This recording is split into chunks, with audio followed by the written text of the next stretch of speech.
Yo, yo, yo, what's good, y'all? What's popping with the people? Panther Nation, what's good? What's good with y'all, man? We back. We back. We back. Dave, what's good with you, broski? What's up, man? I've packed my bags already. I am flying on Wednesday.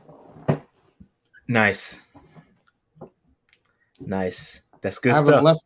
I haven't left this region since the pandemic, since December of 2019. So I'm looking forward to this upcoming week. Got my high school class reunion popping. You know what I'm saying? Gonna see my parents. So it should be a good weekend. Should be a good week.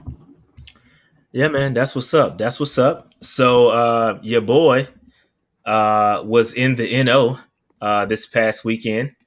I was in New Orleans chilling, looking for Jameis Winston and his patented workouts. I see he dropped one of them workout videos. I just missed it. Fam. Uh, Recently or the one that he was out no, here? the one where he was with the dog in the backyard. Oh no, I ain't see that You one. ain't see I that saw the one? one where he was out in the gym lifting up his joints.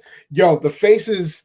My dude looks like a struggling Elmo with these faces, bro. Yo, I was looking for your boy and I couldn't find him. I was in New Orleans, chilling. With yo, and shout out to the NO. I bought this joint in New Orleans. I was rocking it.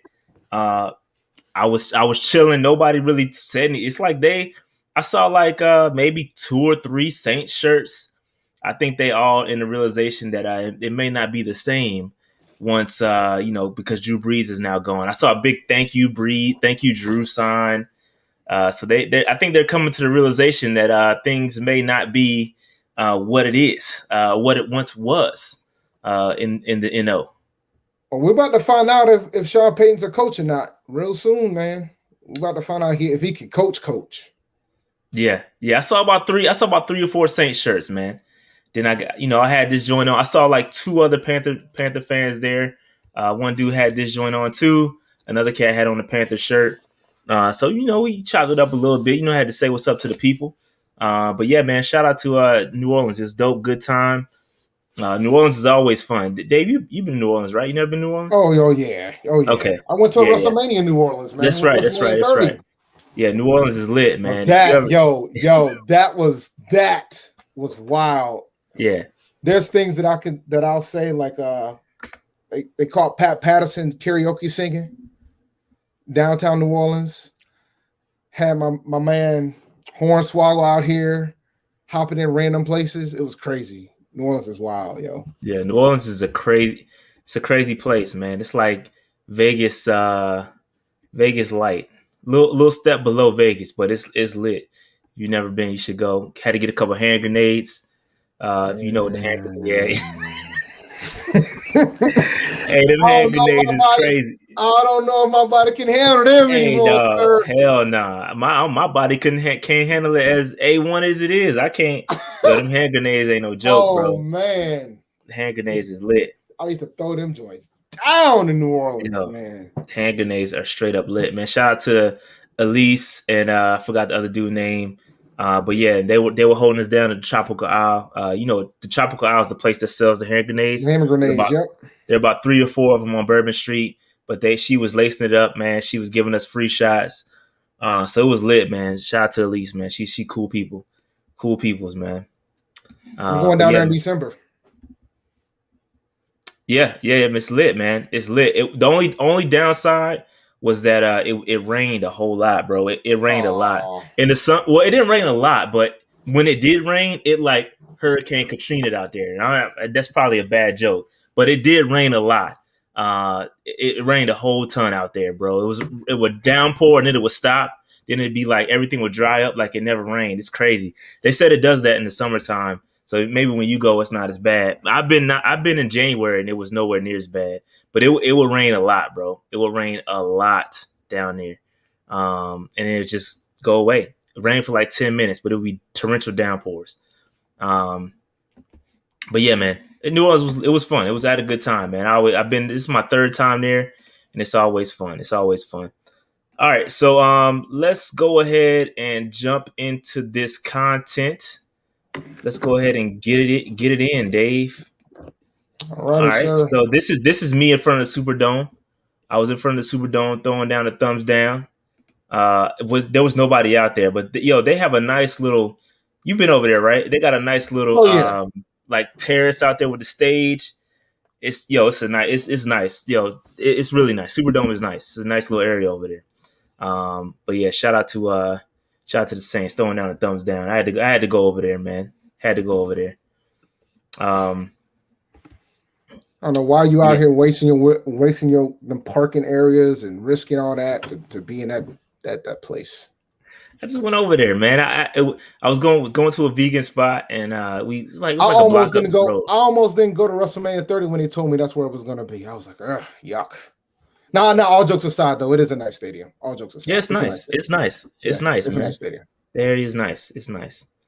All right, we'll move on. All right, check us out. Newsbreak. Make sure you download that Newsbreak app if you haven't already done so.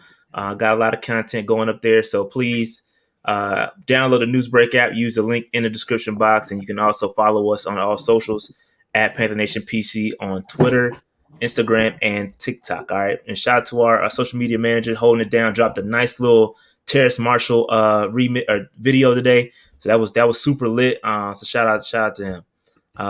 Moving on. Patreon, man, you might want to get up on the Patreon because it's about to get lit.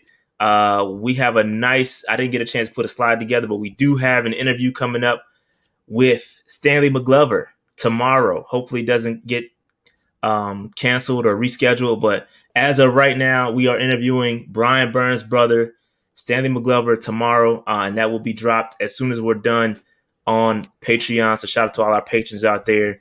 And not only that, you guys will have some exclusive footage that I'm putting together at training camp. I will be live streaming training camp, but I'll also be doing some player spotlights where I will record individual workouts and things like that of specific players each day I'm out there. So I'll follow around one player because, like I said, again, we haven't gotten a chance to see a Deontay Brown. We haven't gotten a chance to see a David Moore. We haven't gotten a chance to see those guys up close and personal in workouts.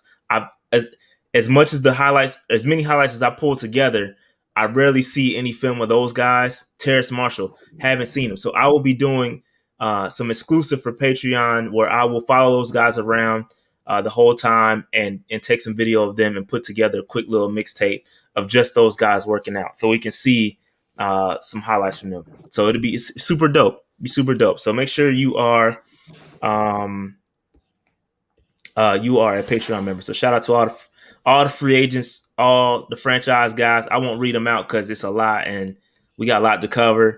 And shout out to the MVPs. Y'all are the real MVPs. Appreciate y'all support. And yeah, it's gonna be super lit. July and August. Again, remember the MVP giveaway. You have to be an MVP to be included in the MVP giveaway, and that will be a ticket to the New York Jets game, blood and guts for Sam Darnold. So you have the opportunity to win a ticket. So be sure to either upgrade your membership if you haven't done so, or become a MVP level patron so you can get that opportunity. All right. So it's gonna be super lit. All right. Again, this is training camp. I'm gonna go ahead and add the 31st. This is the days I will appear at training camp. So the first 4 days, I do plan to be there live in person. So I'll be streaming. I'm going to live stream it.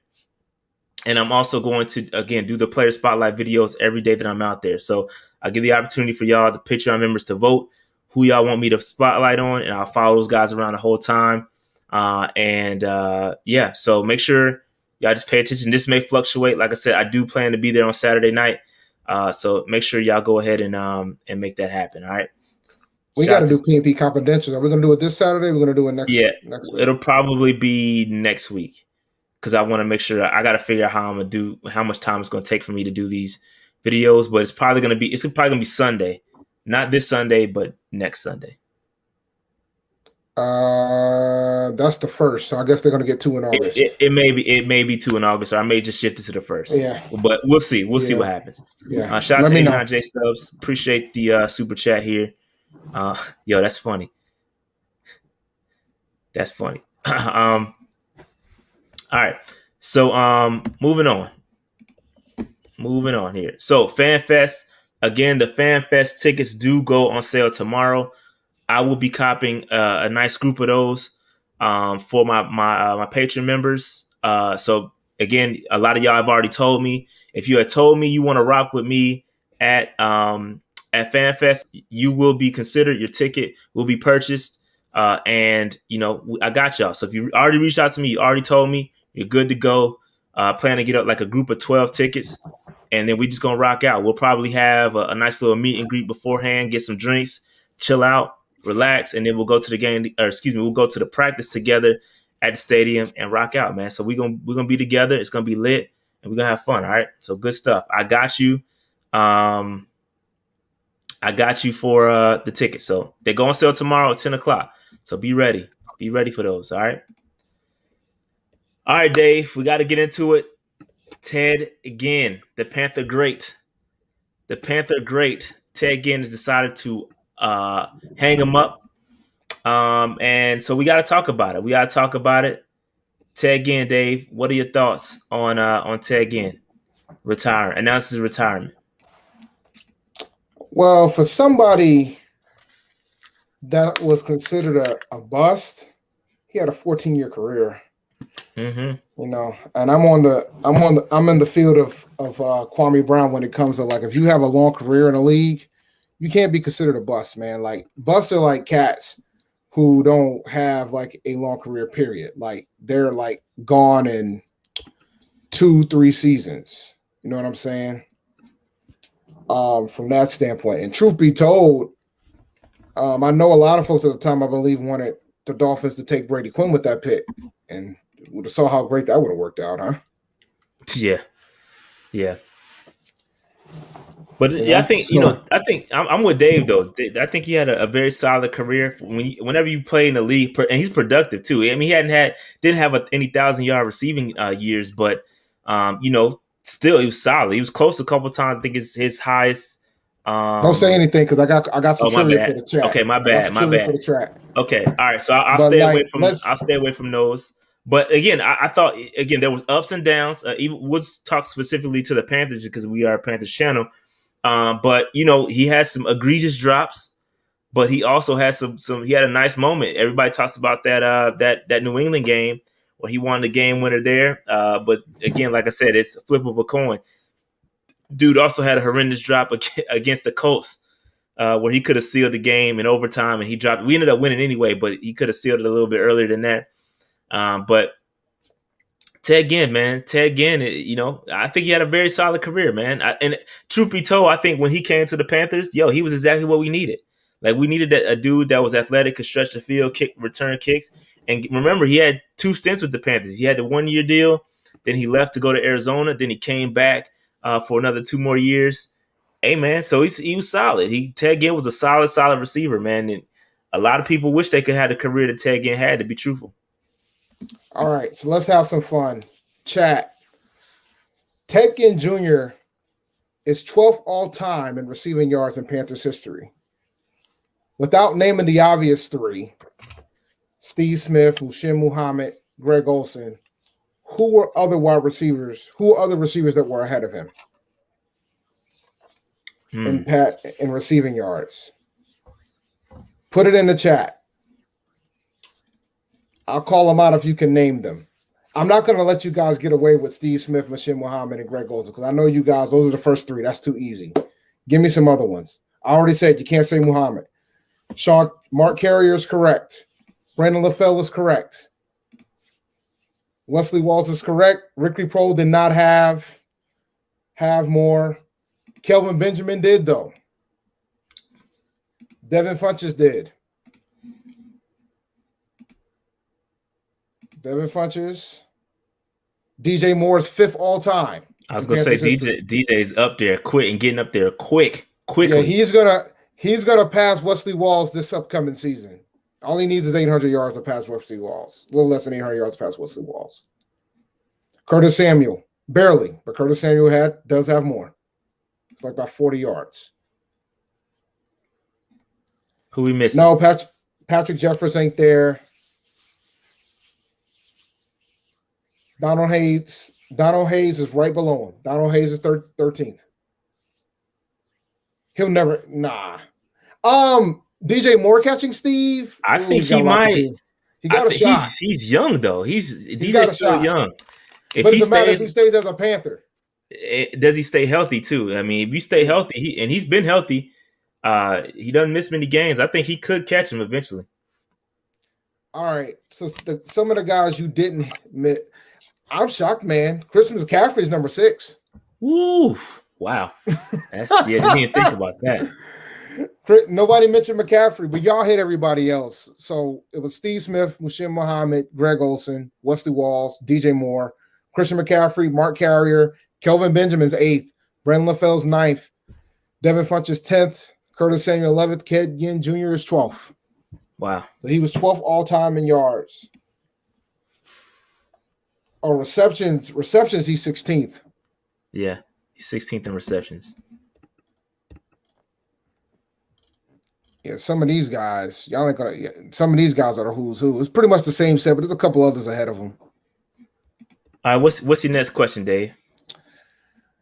All right, so which team did Ted Ginn Jr. have his career year in? Which team did he have his career year in? Yep. I know that. Well, ain't nobody gonna say it. You want me to answer it? Not yet. I'm gonna see. I want to see some other folks to answer first. It's only a couple choices. I mean, he played for 5 teams, right? Yeah, 16.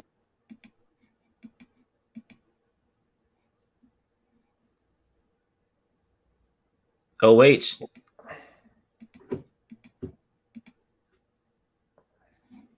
Man, y'all are wrong. Oh. The answer is New Orleans. He had more receiving yards in New Orleans in his career. He had more TDs with the Panthers, though, the year before that. But in 2016, he had his career high in yards. Wait, you sure about that, Dave? I'm positive. 2016, he was with Carolina. No, 2017, excuse me. 2017, he had his career high in yards. 2016 I see Miami at 790, Dave, 2008. You're right. I can't read. You're right. It is the Dolphins. Yeah, it was the Dolphins. It was the Dolphins. Yeah, it was the Dolphins. Most yards. Yeah. However, I don't know if are you done with your question? I was gonna say I got a couple more stats, but yeah, it was Miami. 7-9. It was Miami. Yards. It was Miami, and he had 10 TDs. It was his career high with Carolina in 2015 in the Super Bowl year. That's correct. Yeah, that's kind of wild. Like Miami, he wasn't that bad in Miami. I just think he didn't perform like the pick because he was ninth overall. My question was who was his quarterback in Miami? I would laugh if it might have been was it Fitzpatrick? Let me see. I can tell you real quick. I don't remember when he had his career high. Let's see. Oh man, they had some terrible quarterbacks, bro. Man, they were awful. When he had his career year, let me see. Chad Pennington. Yeah, but the year before that, bro, his rookie year, they were his quarterbacks were awful. Yeah, he had Pennington. His career year, he had Pennington. Career year, he had Pennington, but year before that, he had Cleo Lemon and Trent Green. And Trent Green was his quarterback. Trent Green ain't bad, but bro, Trent only played 5 games. Cleo played 9 of them. So come on, man. And John Beck. Yeah, and then the year after that, he had Chad Henne as his quarterback. And Pennington, right? After Pennington, yes, after Pennington. Yeah. Hey, look, you got to take that into account too when you're talking about careers and who is hell his damn quarterbacks was ass, bro. Well, yeah, Kaepernick in San Fran. Yeah, I'm talking about you talk about being a bust. Like, look who he was playing with. Yeah, he had Kaepernick in San Fran. He had who was the quarterback in Arizona? Oh, that was Kurt Warner, right? Warner was still the quarterback in Arizona at the time in 2014. Remember? No. Yeah, but he was on the back end though. Let me see. I'll tell you in a second. No, Kurt wasn't there. Carson Palmer was there. Yeah, it was Carson Palmer. I should have known that. Actually, cost me a fantasy game off it. off of a Drew damn knee. Drew Stanton played more games that year though. Well, nah, he couldn't So have played a 15 year, man. He was kind of done at that point. yeah, I forgot. Dog, I forgot he even played with Chicago. He So played with Chicago. Yeah, yeah, so so 16s. He played Carolina, Miami, New Orleans, San he was Fran, 30 Arizona, he was 30 Chicago. 35 or turning 36. So he was getting up there, man. He was getting up there. Man, I remember when the dude said, he could have beat Usain Bolt had he not been in NFL. He said No, he he would have was been. fast. He said he would have been in the Olympics if he hadn't played football. So it's interesting stuff, man. Do you got NFL was any more you got any lucrative more for him. questions? You got any more questions for the people, Dave, about that again Uh, before I let off my little stats? nah, you got it. All right. So real quick, we talked about, how that was his career year in Miami, all that good stuff. He was most productive by far in Carolina. Carolina. By Yeah. far. It's not even over 600 yards.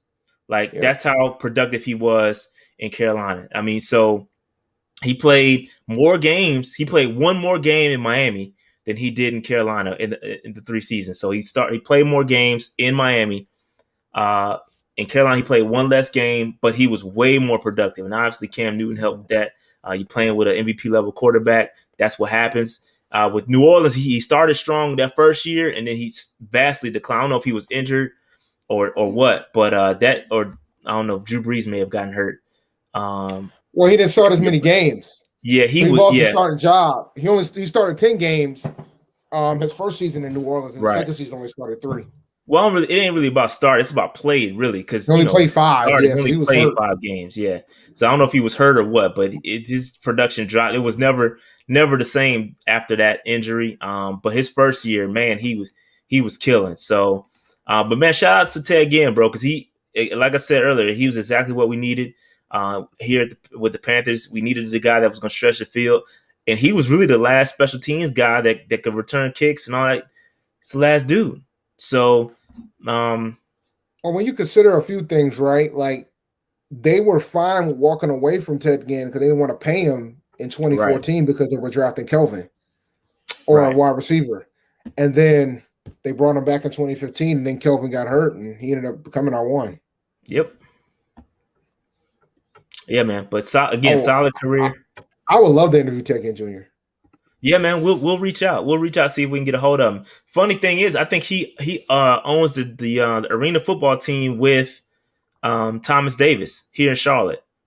So I may try to reach out, see if we can get him, man. But yeah, we love to interview him, man. Dude was solid. Again, like I said, he had some drops, but that comes with the territory. It is what it is. But dude had a solid career, bro. Solid I'm career. looking at his catch radiuses, his catch percentages, and I will say, I mean, if you want to talk about his drops, he was in the 50s primarily for Carolina. I mean, his best year by far from a catch percentage perspective was with New Orleans in 2017. What was He that? caught 75% of the That's balls that went to him. That's solid. Just keep in mind, just put that in perspective.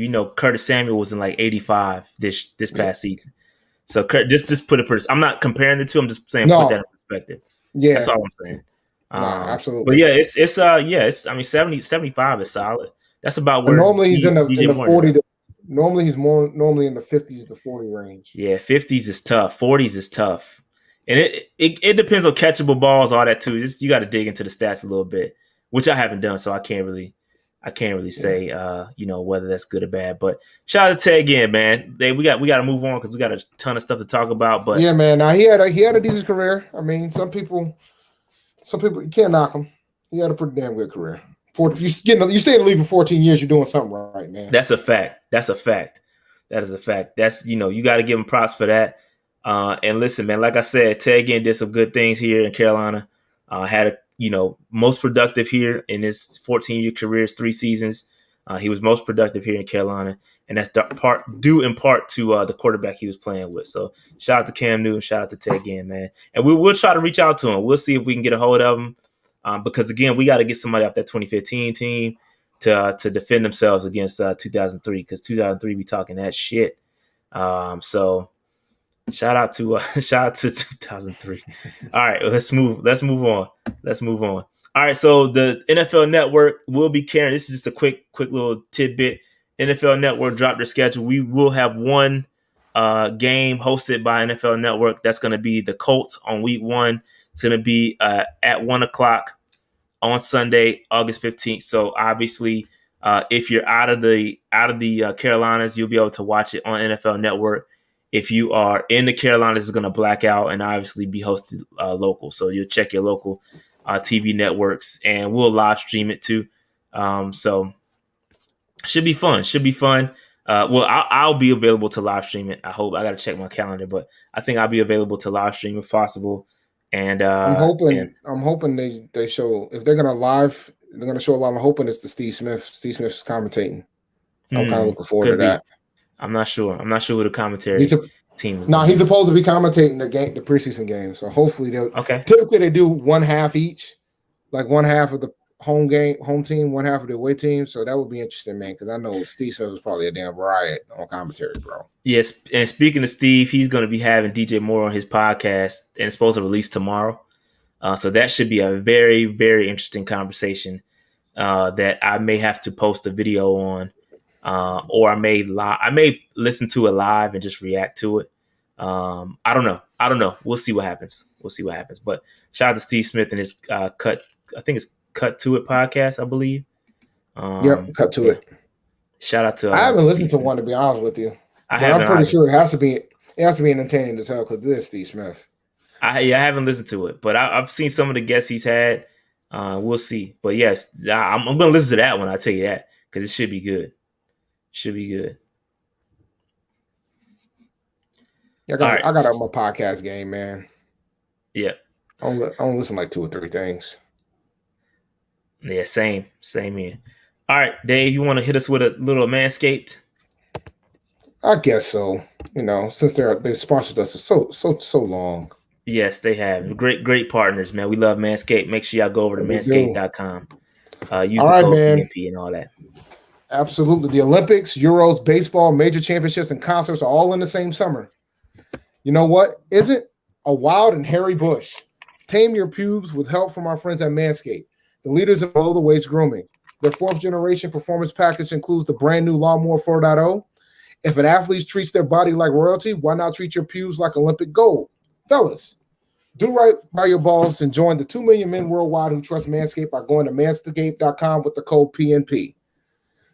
The world is ready to open, and the Performance Package 4.0 from Manscaped is here to help you get ready. Inside, you'll find the Lawnmower 4.0 trimmer, Weed Whacker ear and nose hair trimmer, Crop Preserver, Ball Deodorant, Crop Reviver toner, plus 2 free gifts, Performance Boxer Briefs, and the Shed Travel Bag. Talk about a world-class dismount into a post-quarantine world. This package is the perfect package for your package and peak performance in whatever sport you desire. The brand new Lawnmower 4.0 is here to take the podium. This 4th-generation trimmer features a cutting-edge ceramic blade to reduce grooming accidents thanks to their advanced skin-safe technology. The Lawnmower 4.0 has a 7,000 RPM motor, a new multifunction on-off switch can engage a travel lock, and gives you the ability to turn on the 4000K LED spotlight on and off when needed for a more precise shave. Did I mention this trimmer is waterproof too? Michael Phelps is drooling just thinking about the possibilities. This package also comes with the Weed Whacker to chop your worst weeds up top in both your nose and ear. This tool is a lock to take home gold in a biathlon. The Weed Whacker is also waterproof and uses a 9,000 RPM motor-powered 360 rotary dual blade system. This nose and ear hair trimmer provides proprietary skin-safe technology that will help prevent nicks, snags, and tugs in those delicate holes. After trimming your pubes, show them your sportsmanship with Manscaped's liquid formulations. The Crop Preserver Ball Deodorant and Crop Reviver Ball Toner are the key to feeling victorious this year. Manscaped also threw in 2 free gifts in their Performance Package 4.0, the Manscaped Boxers, and the Shed Travel Bag. Get 20% off for free shipping using the code PNP at manscaped.com. That's 20% off free shipping using the code at Manscaped, PNP at manscaped.com. Achieve pubic glory this year with Manscaped. And always remember, your balls will thank you. Yeah, shout out to Dave. Shout out to Manscaped. Make sure y'all go over to keep supporting the channel, keep supporting Manscaped. Use that code PNP, get 20% off. All right. We appreciate all that support. All right, Dave, let's get into it. The news of the last week, month, the century, maybe. Well, no, we ain't going that far. We still ain't got a left tackle. It's true. Taylor Moton, finally, Dave, right up against the deadline, finally gets paid. And listen, we're gonna break down the contract. We're gonna take a look at it, see the yearly breakdown. But we were a little impatient. Okay, as negotiations take time, and I tweeted this out. Negotiations take time, and I know I myself, am guilty for a lack of patience here. I'm assuming this has been in the works for a minute, and I really honestly do like this deal for both sides. I think it's a solid deal. I think both sides can walk away happy, and I'm happy with this deal, man. We finally paid the right person instead of just paying anybody. And we're going to talk about paying the wrong people in a minute because I got the top 5 worst contracts on the roster moving forward. So y'all stay tuned because we're going to get to that because we got to take a look at where we stand from a salary cap standpoint. And we're going to take a look at all that. So stay tuned. We got a lot. We're going to give it to y'all, the straight up raw. Pause, okay? But listen, just going back to Taylor Moton, he signed a 4-year extension. All right, a lot of people were confused because they said it was a 5-year deal, but it's a 4-year extension, which included the franchise tag year. Okay, so it's $72 million contract, average of $18 million per season, and now he's under contract through 2025, which is super dope. And we're going to talk about the future of the offensive line too, and how that's starting to take shape. Maybe we can get a little bit of continuity here, so stay tuned for that. But now Taylor Moton is the 6th highest paid tackle on a yearly salary basis, right behind Trent Williams for the 49ers, Dave Bakhtiari for the Packers, Laramie Tunsil for the Dolphins, Ryan Staley for the Ravens. All 4 of those guys are left tackles.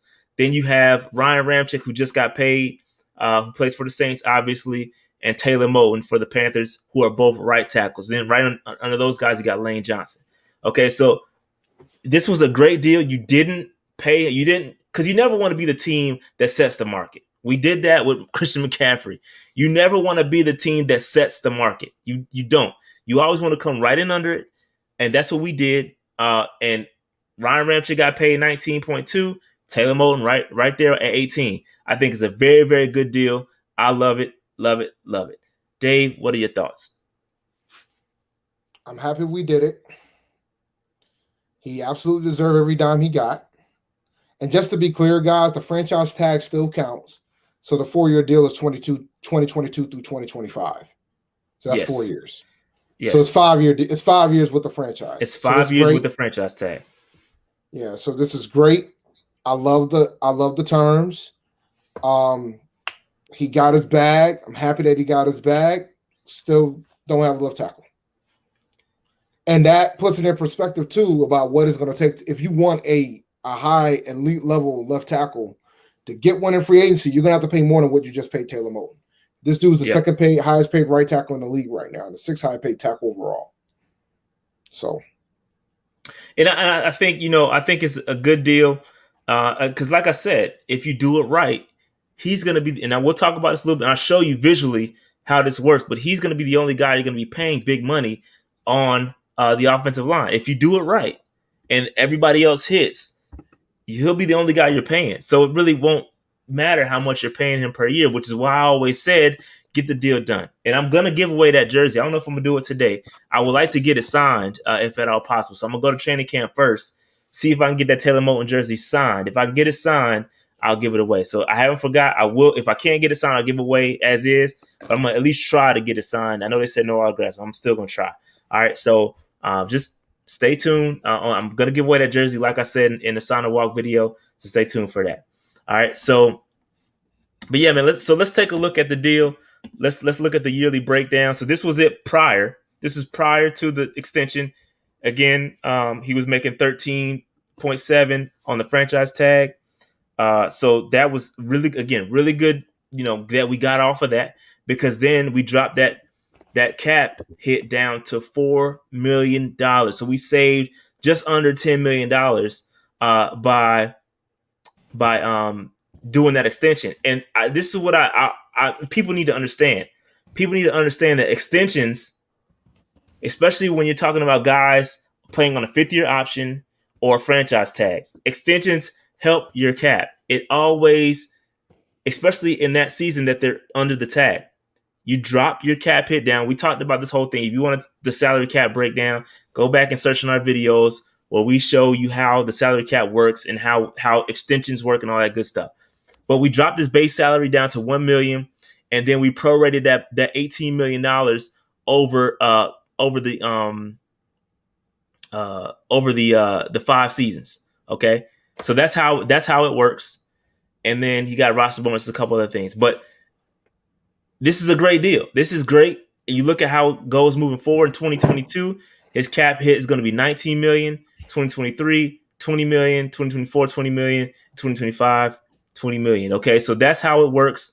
This is good for us. Again, this is good for us, and I'll show you how it works moving forward when it comes to the rest of our offensive line. So, Dave, any thoughts on these numbers? Look, man, it's very cap friendly the entire way. And then if we really wanted to cut them, we could cut them in 2024 at the earliest, really. So I'm cool with it, man. This is great. Like, they did this showed me that we actually have a general manager. Like, things like this showed me that we have a GM, because in the past we would just let him play on his tag and not try to sign the guy, and then he ends up walking. Right. And I will say I was nervous until I saw the report that he signed. So, because I gave my rant last week, and I stood by what I said. If we didn't get this deal done, they were going to let him go next week. He wasn't going to make it after this season, a Panther.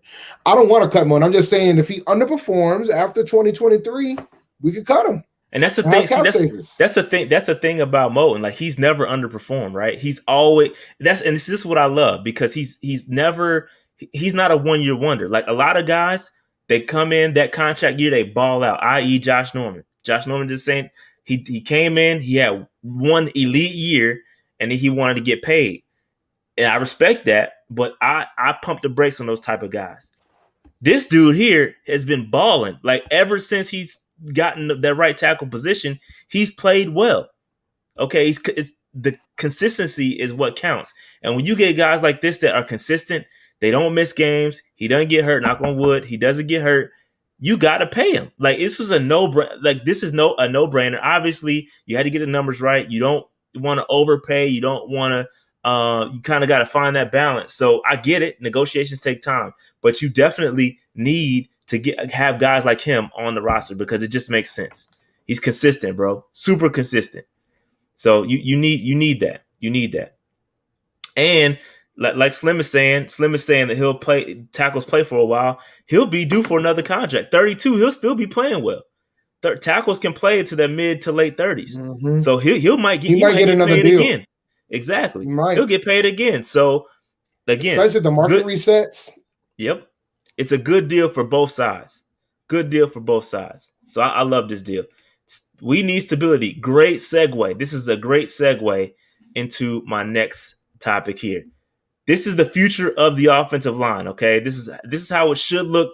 This is the best case scenario of our offensive line in the future. As you can see, Taylor Moton starting at right tackle. He's 27 years old right now. He's under contract through 2025. So we don't have to worry about him for a long time. If all pans out the way it should, you got David Moore at your center. And take a look at his contract. He's under contract through 2023 as an People ain't paying attention to that, bro. Exactly. That's People my ain't point. Paying attention to that, this man. is important. He's under contract through 2023 as an undrafted free agent. That typically does not happen. They only do that for guys they like and have a good inclination that this player is going to be really good. So they locked him in for a cheap deal all the way to 2023. That typically does not happen. It only happens for guys they like. So I'm telling you, David Moore is going to have a future somewhere on this offensive line. I'm hoping that it ends up being the center. And guess what, guys? He's going to make the team. He's going to make the team. He's not going to get cut. He ain't going to be sitting on no practice squad. He's going to make the team, guys. He's got to be terrible not to make the team. He's gonna make the team, and again, under contract as an undrafted free agent through 2023. And not only that, we have his rights after that as a restricted free agent. So he's not going anywhere anytime soon. Okay, this is a point blank period. He's going to be under contract for a long time. And if he gets if he is plays well, he grabs a hold of that starting position next year. I'm hoping that he becomes our starting center, and then 2022, 2023, he'll be solid, and we can start to build some continuity in this offensive line. It won't happen this year. Again, none of these guys will grab a start. Maybe Deontay Brown grabs a starting position this year. Maybe Brady Christensen grabs a starting position this year. And maybe, obviously, we know Taylor Moton is going to be the starting right tackle. But these other guys are maybes. And again, this is best case scenario. So David Moore, he balls out. You got him under contract. Deontay Brown, Brady Christensen, both guards. Again, remember Dave, second round guard, third round tackle. He can be a guard that we can stick in guard. He's 25 years old. I thought that was pretty old. Once I saw that, I was like, man, he's old. And I know now I see why he fell, because he's 25 years old as a rookie. That's pretty old. But he's under contract through 2024 on a rookie deal. Same with Deontay Brown, 23 years old, 2024, rookie deal. So this is great. This is how you build a young offensive line. This is how you build continuity. If these dudes can stick together and perform at a high level, our offensive line can be really good. Now, the only question is, Dave, that left tackle, bro. We still need a left tackle, man. And listen, Pat Elflein, I know I'm not Pat Elflein, but Cam Irving, I know he got a 2-year deal, but we've already seen it. He's not going to be the answer at left tackle. He's gotten that opportunity. He didn't play. Somebody on Twitter posted that they were looking at all the Cam Irving plays, and he basically said, "It's not good, folks. It's not good." But we already know that. Yeah, we already know that. And Jared's right. Appreciate the super chat, Jared. This is absolutely right, man. It took some effort. It takes effort, right? And that's all I've been saying this whole time. That's my offensive line rant. All it takes is effort, and Scott Fitter and Matt Rule, they put in a really good effort getting Deontay. Obviously, Deontay Brown fell to us. David Moore fell to us. Those are no-brainers at that point, right? But you've got to put effort towards fixing it. And we just need if we can get a left tackle in the draft next year, maybe in the first 2 rounds, please. If you just do that, I'm not going to say the first round because I don't know where we're going to play. I don't want to project too far out. But if we can just get a left tackle and stick him in there and have him under contract through 2025 as well, then you have your 2 tackles, your 2 bookends under contract through 2025, and it would be great. That's how you build a great offensive line. I'm hoping these guys pan out. This is how it pans out. So we'll see what happens. We'll see how. Hey, Jared, it is a little bit of effort, right? It is a little bit. They could have did something else. They could have did something else. So I agree. I agree with your premise, but those guys fell to them. So those are no brainers. I agree with you. They could have let somebody else grab David Moore in free agency. I still don't understand how. Well, I know why he didn't get drafted, but whatever. I don't care anymore. He's gonna ball. I think he's gonna be a starter for us after Paradis walks. Well, we'll talk about Matt Paris in a little bit, but yeah. So this is the future of the offensive line. Again, like I said, we've got to make sure we build this continuity. We got to find a left tackle. That's that. At the end of the day, we got to find a left tackle. But Deontay Brown, David Moore, Brady Christensen, if they can stick together and play well this year when they get an opportunity, we know they're going to see some times at some point. We know we're going to see Deontay Brown in there. We're going to see Brady Christensen in there. I don't know about David Moore. Christian should win a starting spot this year. Based on where he's drafted, he should have an opportunity to get a chance at starting, but we'll see. He should. Yeah. All right. Yeah, man. So, again, we'll see what happens. But I like it. It's starting to shape up. I just wanted to show this because this is best case scenario. If things go the way they're supposed to go, I think this is what the front office envisions right here. This is my opinion. I think they envision these guys getting the starts and at some point during in the near future. So we'll see what happens. We'll see what happens. Any more thoughts on this day? Nah, man, I'm good to go. All right, moving on. Moving on. Oops, wrong way. All right, so this is where this is what our cap looks like right now. So this is the salary cap outlook. Dave, do you remember when we did a video earlier this year, and in 2022 we had about 100-something million in cap space? That's gone. That's all gone. And I mean, it's typically what happens, right? You extend guys, you use 5th-year options, all that stuff, and all that money is pretty much gone. And I think it went to some good places. We kicked a lot of money into 2022. But my question is, why do we have so much cap space right now? I think there was some mistakes. I think there was a few missteps here. And we'll talk about the worst contracts, the top 5 worst contracts. But I think there were some missteps here because when you go into a season, and I know we can carry this over, right? We can carry this. If we don't spend any more of this, we can carry this over into 2022, and then we'll be up to like 50 million in cap space. So that's dope. But what's the deal with us having so much cap space? Because I think what we did was we extended or restructured a couple of guys to free up space, and it's looking like we don't need the space. Like I don't understand what's going on with the amount of space we have right now. I don't know. Do you have any thoughts? Well, we signed all our rookies, unless they're going to try to extend somebody else. But extending somebody right now won't do much for this year. Even if like we try to extend somebody like a DJ Moore or somebody, a DJ Moore's not getting paid money that much unless you front load it. Exactly, we'd have to front load it at that point, and maybe that's a good idea. It's the front.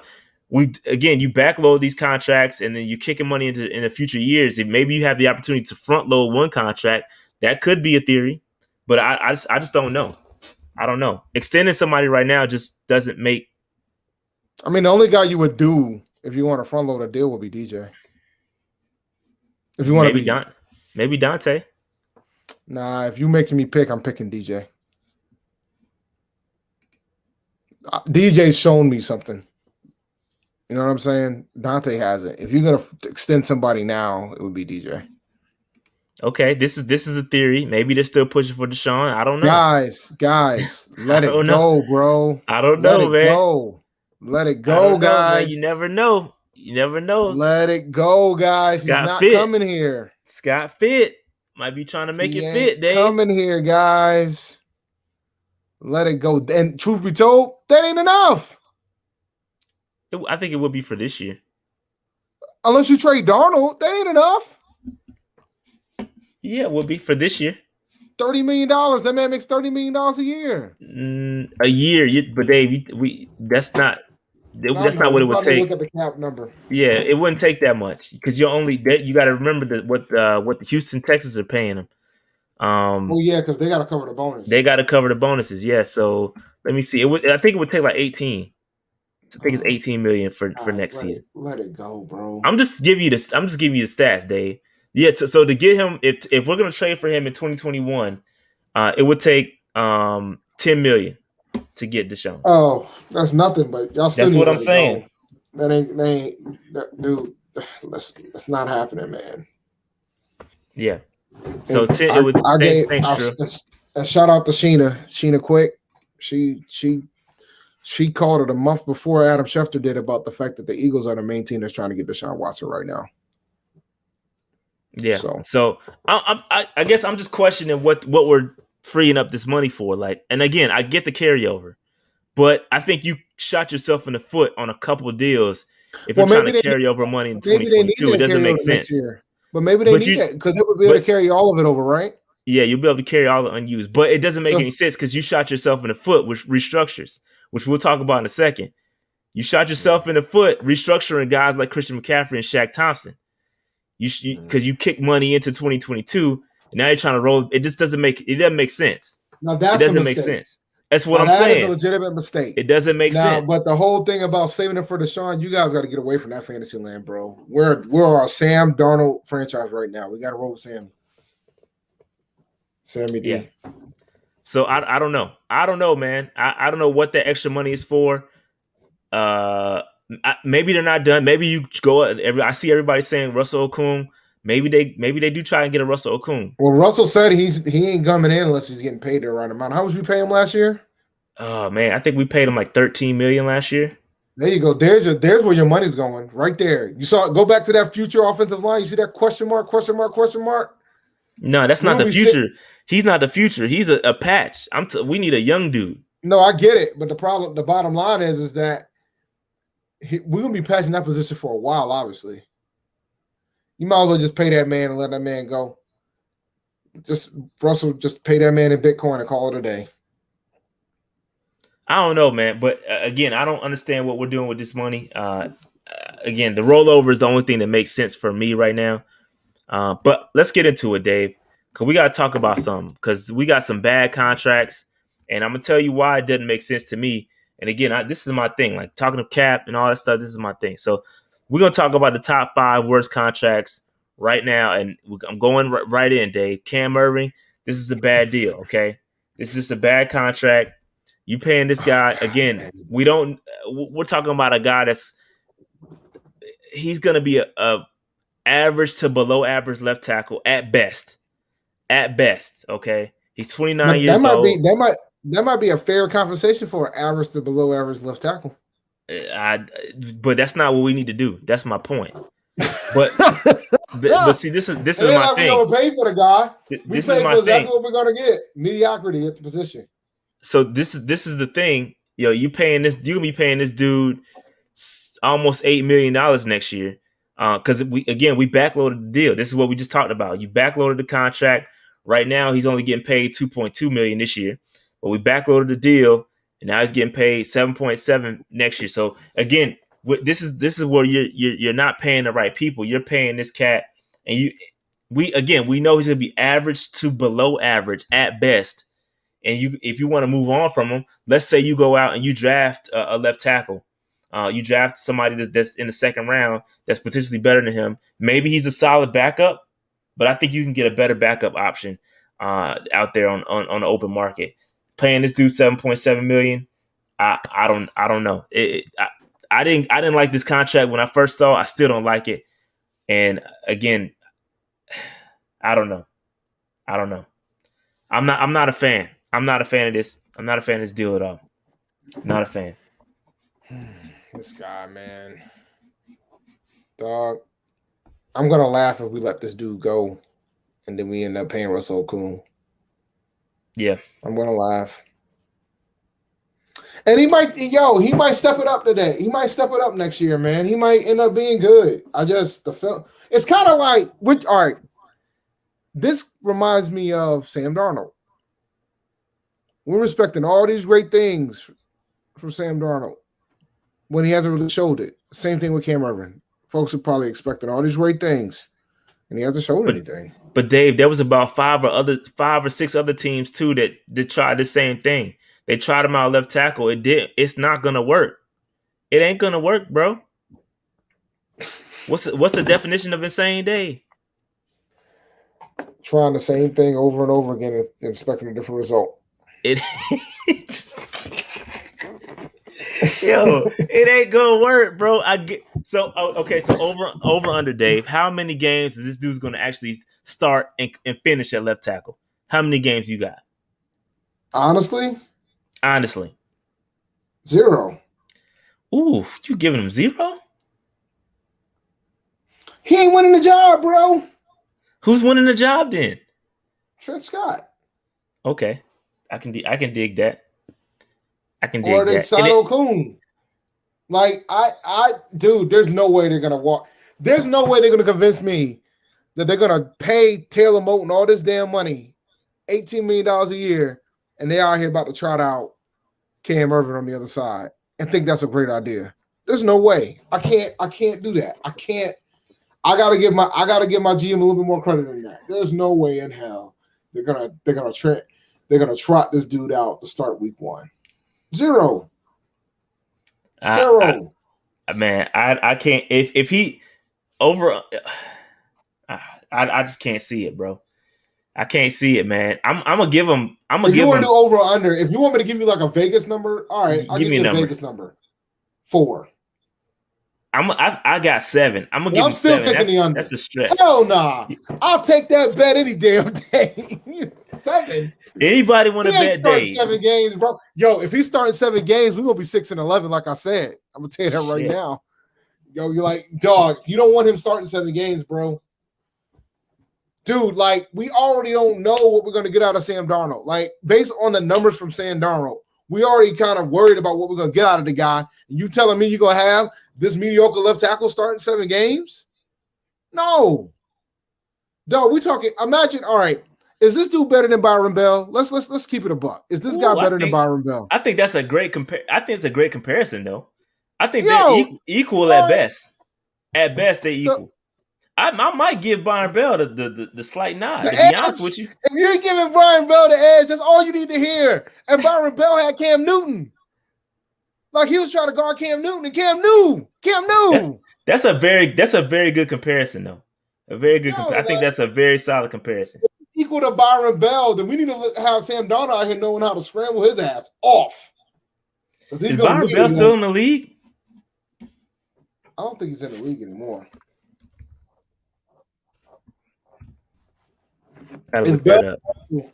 If we're comparing Byron Bell, if I'm comparing Byron Bell to this guy, so think about it. Imagine Byron Bell trying to guard Sam Darnold. Imagine it. I know how you guys feel about Byron Bell. Imagine if Byron Bell is trying to protect Sam Darnold's blind side. And then imagine there might be potentially somebody worse there. That's all you need to hear. Man, that's a great comparison, Dave. That's all you need to hear, bro. Byron Bell is out of the league, by the way. He last played for Green Bay in 2018. He played for Green Bay. I remember he went to the Titans. Yeah. I don't remember where he went after that. Yeah, he went to the Titans. Then I think he went to Dallas. And I had it up. Now you gotta make me look it up again. Yeah, I think that's a great comparison, bro. Because I think Byron Bell ended up moving inside too. They tried to move him inside. He played for Carolina for 4 years. He played for Tennessee, Dallas, and Green Bay all year after year after year, 1 year each. Yep. This guy said, "Let's start Greg Little." He ain't making the team, bro. So you ain't got to worry about starting him. Ooh, Biggie, give me one more chance, Dave. Bro, I'm gonna be honest. His contract year too, by the way. Bro, talk. Greg Little would probably be the correct option because he's probably like if he could just stay healthy, he's probably the best left tackle out of all of them. But that's the problem. He can't stay healthy. Yeah, can't be trusted, bro. All right, so let's move on from Cam Irvin. But I think that was a great discussion. Number 4, I think, is Matt Paradis. And again, I think on the surface, I think it looks solid. But we got a conundrum ahead of us, Dave. We kind of backed ourselves into a little bit of a corner here because, you remember we kicked the can down the road a little bit. We put a little funny money deal. We took a page out of the Saints salary cap handbook and added some 40 years to his contract.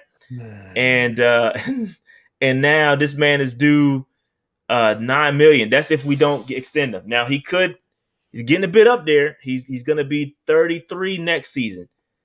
Is he still going to be performing well? I don't know. Again, offensive linemen can play up into their mid-30s. I think if I recall correctly, Ryan Khalil played until he was about 35, but he definitely started to diminish. You started to see those diminishing returns.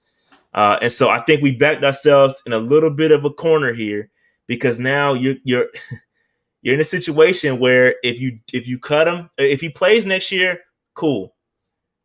Has a $9 million cap hit, all good. But if he doesn't play next year, and let's say David Moore ends up taking that starting position from him, you have to pay him $9.2 million dead cap. So again, this is where we kind of kicked ourselves in the can. So there are young guys in the wings. We got plenty of young guys in the wings. Theoretically, if we want to cut them, we need to cut them now. Is what I'm hearing. No, we need to cut them this year. No, we got to pay him. We going that money is paid. I think because he's got those voided years. So I think this year is a voided year. I think 2022. If I'm not mistaken. But yeah, the thing is we need to extend him. If we're going to keep him around, we have to extend Matt Paradis. That's the thing. But again, he's aging, so you're kind of stuck between a rock and a hard place. And hopefully, and again, I just gave y'all the future of the offensive line, right? We want David Moore or somebody to come in and take that from him.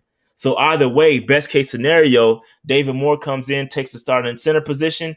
You're paying a backup $9 million, or you're going to pay him to be cut. So even if it's Pat Eflin, you're still going to be paying him $9.2 million to be off the roster. The same thing we did with same thing the Saints did with Drew Brees. Drew Brees is going to get paid next year to be retired, and they're going to have to pay him for that. So it's just funny money, man. It's just funny money. It's funny money, man. So it's gonna be interesting. Yeah, 2022 is the last year. He's on the roster for 2022. So you're gonna have to figure that out. You're gonna have to figure that out, man. So I don't know. I think we kind of backed ourselves in a corner here. What do you say, Dave? David Moore's gonna win the job after this year anyway. I agree, but again, that doesn't change the fact that you're gonna have to pay him $9.2 million. And that therein lies the problem. So I think we just kind of back ourselves into a corner a little bit, but it is what it is. You know, I'm just pointing that out, just showing y'all the bad contracts. All right. So moving on. Pat Eflin. This is a bad contract when it was signed. I don't think I need to say much. This guy, I'm not sure if he what he did to earn this 3-year deal he got, but he got a 3-year deal for $13 million, and I didn't like it from then. I don't like it now, especially now that you have guys like Deontay Brown, guys like Brady Christensen waiting in the wings, and there's some younger guys there. Obviously, we couldn't predict that we're going to get either one of those guys, but I'm just pointing out to the facts that it makes it worse. It makes this a worse deal. Okay, so I didn't like this then. I don't like this now. So it is what it is, man. So any thoughts on this, Dave? No, let's go to the next guy. I don't want to talk about this line situation. I just want to point out the 2022 cap hit $7 million. $7 million for a guy who was not on my future offensive line slide. Just put that in perspective. Again, he may be a part. He might not even win the job, bro. Yeah. Like, he might not even win the job. We about to pay this man. Like, Cam Irvin could legitimately win this job because of the money that he makes. I don't think he's going to win, but he could win. This guy might not even win the job at guard, bro. He might get beat out by a few folks. That's why they got that extra cap money to cut one of these guys. Yeah. Now, okay. Now that's Dave. a better theory than talking about Deshaun Watson. That is a solid theory, but that's a solid theory. They're about to cut one of these guys. I think they're starting to realize what they've done. As soon as they pay Moton, that's a solid theory. They're gonna solid theory, guys, bro. Okay, I like that. Here's we ain't done the bold prediction in a long time, so I'm gonna say it. Bold prediction. We're gonna cut one of these guys, yo. One of these guys is gonna get this guy. Yeah. Real quick, I got to go back to Matt Paradis. I know there's some questions around his. So from what I just read, 2022 and 2023 are dummy years. So this is technically the last year of his deal. So again, that makes it even worse, right? So if 2022 and 2023 are dummy years, that means that we're going to be paying him to be off the roster next year. You know what I'm saying? So again, you would want him to be extended to free up that, but it's either way. We extended him to free up some money in the short term, and in the long term, it just hurts. That's the way restructures work. They kind of hurt you and they come back to bite you in the long term. But so again, my apologies. 2022, 2023 are dummy years for Matt Paradis. It's a little bit of funny money. All right. So again, we talked about Pat Eflin, bad contract, and again, the draft just made it worse, right? Because we were able to get some solid replacements, and you can't. Again, that's a bit of Bro. hindsight. It's a bit of hindsight, but Yeah, I think this yeah. was a bad deal. But I think it boils down to like they didn't. I don't think they anticipated getting much lineman that they got, and they just and then getting being able to extend Taylor Moton was the icing on the cake. So now Yeah. they have the cap space. If they really want to get out of one of these deals early, they can. We might need to we might need to run that through a quick simulation, to see. Let's check that out. We might need to run through a quick simulation on that because I think that may help us in 2022 too by cutting some of these guys this year. If you just take that, especially if Okun doesn't want to sign with us, and you got all this space, either you can just roll it to next year or just take the hit now. Especially if you can't extend, you're not extending none of your rookies, none of your players. Like a DJ it's Moore. interesting. It's interesting. All right, so let's get to number 2. And a lot of y'all not gonna like me for this, but it is what it is. No, you're not. No, it's probably McCaffrey. Christian McCaffrey. Again, I said this when it was signed. I'm standing by it. Paying this dude a lot of money. And again, this goes to some of the other contracts here. You drafted a guy to potentially take snaps away from him, right? Which is you paid him based off of 1,000. After he got that 1,000, that's when you paid him. So you paid him at his peak.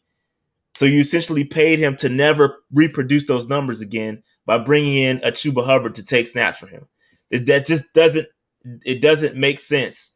You know what I'm saying? The thing is, Chuba's not gonna take snaps for him unless he's hurt. I don't care what you say. It's not a theory. Theory. That's not a theory. Yeah, so they don't know how to get that man off the field, bro.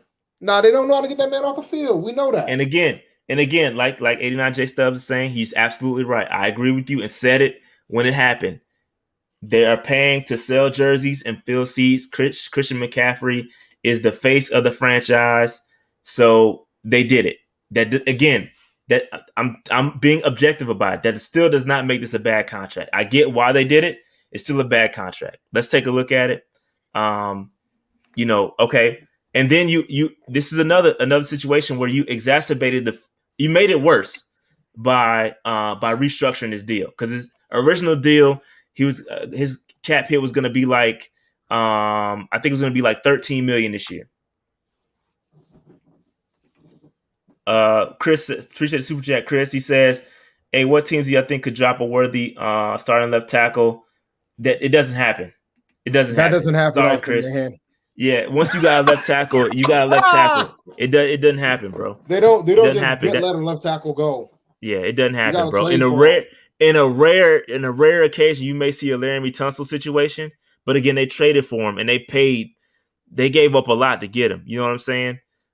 So it don't happen like that, bro. Either you trade for one or you got to draft. That's why the draft is important. You got to spend some capital on getting a left tackle, bro. But all right. So again, his Christian McCaffrey was supposed to make about 13-something million. You kicked the can down the road, and now you've made the later years in the contract worse. 2022 cap hit is 14 million. 2023 17 million. 2024 17 million, and then rounded out 2025 13 million. Again, you paid him off of being a 1,000-yard guy. He will likely never see that stat line again, just because they're not. Maybe, and Dave thinks the opposite of this. Maybe they'll run him through the ground again. I don't think they're gonna do it. But Chuba Hubbard was drafted for a reason, and I think they're gonna give him a little bit of burn. And I told y'all what it's gonna take to get him to even make Chuba's draft capital investment worth it. And if they're taking away snaps for Christian McCaffrey, it just makes the contract that much more worse. So we'll see what happens. And again, look at the like 89J Stubbs says, look at the dead cap. So he's not going nowhere. You locked in at least through 2022, 2023. And again, I'm not saying that Christian McCaffrey is going to get cut anytime soon. That's not what I'm saying. I'm just saying that his contract just makes it extremely difficult. Extremely difficult. And again, the closer you get to 30, that wear and tear, especially for him, He's taking a lot of hits. He could start to diminish.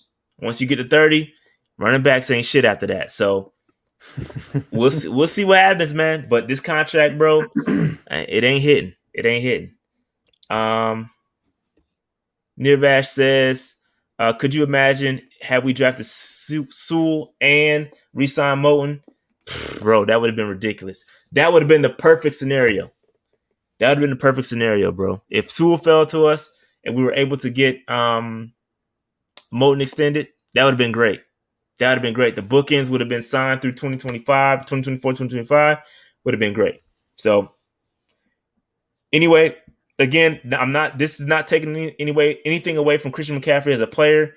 I just think that contract is not a good contract, and we locked in, okay? Dave, any thoughts on this? I'm not gonna look, man. The chat cats won't be happy with me. Yeah, about my opinion about Christian. So. And this is true. Mr. J6 says Peterson and Gore are still running. That's true. Absolutely correct. It could happen. Anything could happen, right? So I'm not saying he can't be great until 35, but that doesn't happen very often, bro. I could also say look at Todd Gurley. I could also say look at a bunch of other guys. So it is what it is. It is what it is. So any more thoughts on? Yo, let him have it, Dave. We need a good Dave rant. No, we don't. I already told y'all how I felt about this contract, and as soon as they made the decision to restructure it, I was pissed because then it kind of lowered our chances of getting out of it. We're kind of stuck with it for the next couple of years. I'm just trying to be curious about, and I don't wish injury on any player, but I'm kind of worried. I'm wondering what the fan base is going to think if this dude comes out here and gets hurt again close to the beginning of the year. Like I think people gave him a pass because he's never been hurt last year, and rightfully so because he deserves that. But if he messes around and comes out here and gets hurt again after like a game or two, I'm very curious to see what the fan base will think about that contract then. I hope it doesn't happen. They're gonna kill him. Not gonna.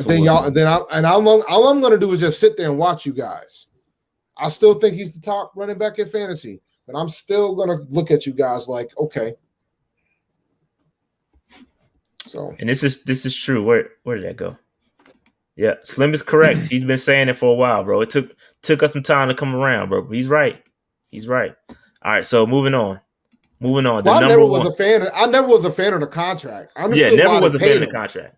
I never was a fan of the contract. I felt like you don't pay that much on a run. Like it felt like we haven't learned our lesson. Of course, Hurney was the one to do it. The same guy that signed D'Angelo and Jonathan Stewart too, when neither one of them should have been getting that much money. This is valid too. This is valid. Mr. J6 says he can transition to a slot receiver. Cup was never a running back though. But it could happen. I agree. It could happen, bro. You're right. All right, moving on to the number one worst contract on the roster right now has to be Shaq Thompson. This is the worst contract, bro, and we just doubled down. We doubled down on it when we restructured, continue to kick money down the road, and it hurts. It hurts, bro. It hurts, man. It hurts. Take a look at this deal real quick. I mean, so you're looking at 2021. This dude's getting paid $18.7 million. I don't know where that ranks. I gotta look it up real quick because now I'm curious. I gotta see where that ranks. You about to be mad at yourself. I gotta look. I gotta see where that ranks in the grand scheme of linebackers. Okay, I gotta see it because that's a lot of money for a linebacker, bro. I gotta look at it. But Dave, give me your thoughts while I look this up on Shaq Thompson and this deal, bro. I remember when this deal happened, I wasn't as mad at this deal than I was at the other deal with McCaffrey. Going back, I'm still not as mad, but I'm angry now. Like I wasn't irritated about it because I understood why, but I just knew he wasn't gonna be able to pay it out. So, like, I think we might have overpaid him here. I'm not thinking. I know we overpaid him. Yeah, I was gonna say might. Might is not. There's no question. I'm trying to find where he is because I don't see it, and I'm. Yeah, but real quick, man. Yeah, Shaq. Again, for what we're getting from him, I'm sorry. There's too many inconsistencies in his game, and we're not getting that. We're just not getting what I think we should get from Shaq. Let me see if I'm still looking for it, where he ranks in the linebackers. I don't know where they have him listed at, but yeah, it ain't pretty, bro. Because if it's what I'm seeing, he would be like top 6, which is crazy. Dog. But just to put it in perspective, so it's not based on so it's based on average. Let me see real quick.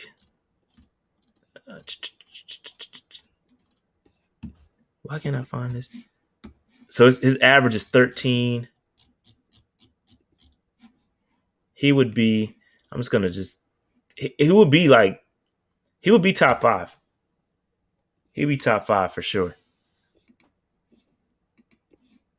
And that's excluding like Khalil Mack and those 3-4 outside linebackers. That's a different position in my brain. But yeah, he's up there, bro.